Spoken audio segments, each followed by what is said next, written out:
everybody. Wendy Sellers here, the HR lady. I am here with my co-host, JC. It's a pleasure to be back, and I am not the HR guy. No, you're not. No, I'm It's not. so funny that you mentioned that. I had my brother here from out of town, just dropped him off at the airport, actually. And he was driving my car. My license plate is hrlady. And he's like, oh, man, I've been driving your car all week. Go with it, and it says that I'm the HR lady. Go with it. Yeah, he doesn't. Yeah, maybe he doesn't understand how prestigious of a title that is, though. You know, he's more the OSHA ISO guy than the HR lady. Anyways, maybe welcome. Wendy, hang on though. Maybe he's just trying to connect with you on a different way. Is connecting with family different than connecting with coworkers?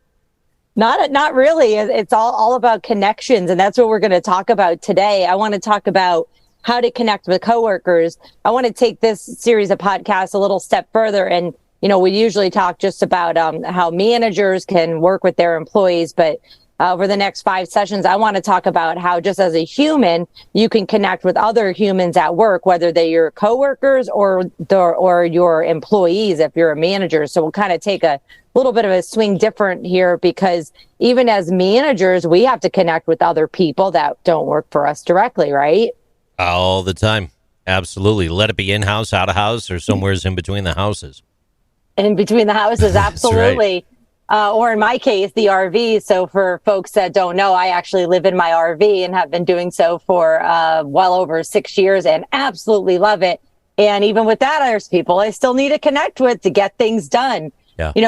At work, we spend well over 2,000 hours a year, and that's if you have a light schedule, with coworkers. So we really need to learn how to connect with them on a human level, because that H in HR is human. These people that we work with are actual humans that have things going on in their lives, and that can affect how we get our work done, or unfortunately how we don't get our work done. Absolutely, Wendy. Absolutely. And look, by building those relationships with the coworkers, you could create a more open and collaborative work environment.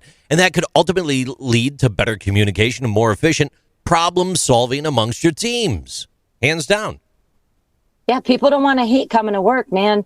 They want to, whether it's virtually or whether it's in person, they want to say, you know what, I owe my coworker something today, or I owe another team member something. And even though I might be having a tough day, I'm on it because I respect that person, because I have a connection with them. And that's what so much of work management really is building connections and motivating people to not hate coming to work, maybe enjoy coming to work, and saying, I really want to do things for these people that I'm working with, even if I'm having a bad day.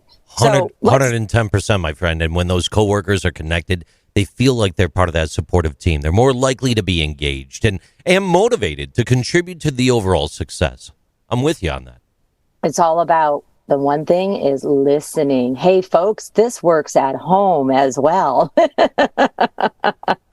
That magical listening word. And we hear it at home probably more than we do at work. And maybe we should hear more at work, where people say, you're not listening to me.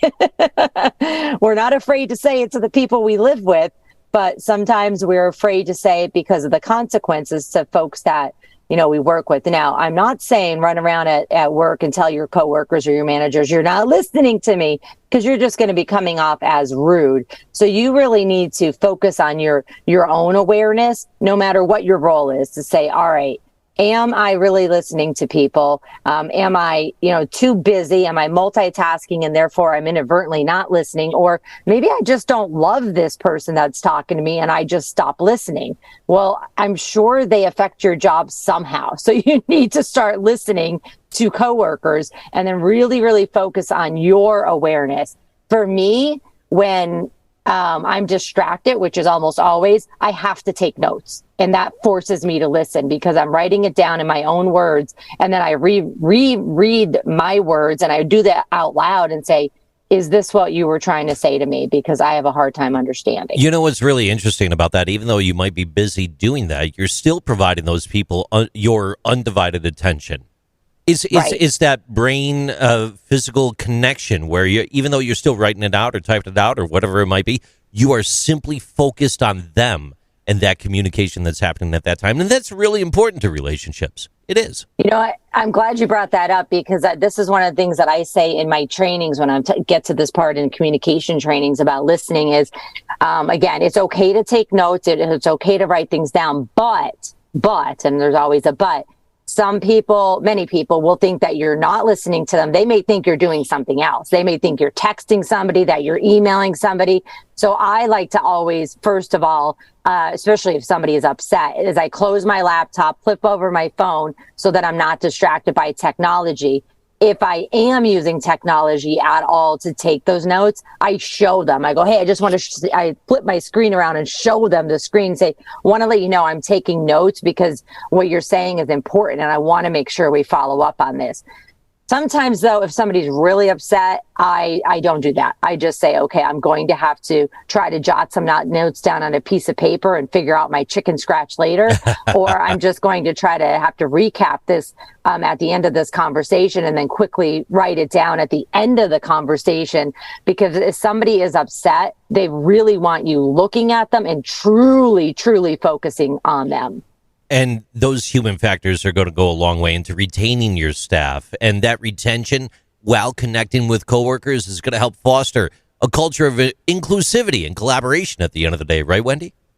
Absolutely. The whole moral of this is we need to learn to, value relationships over meetings, over transactions, over, this project's done. Yeah. Relationships help us get that project done. I don't care if you're the best engineer there is, you need somebody to help you some way, somehow. And it's so, so important to make sure that everybody's winning together, even when we lose sometimes, and valuing those relationships over transactions.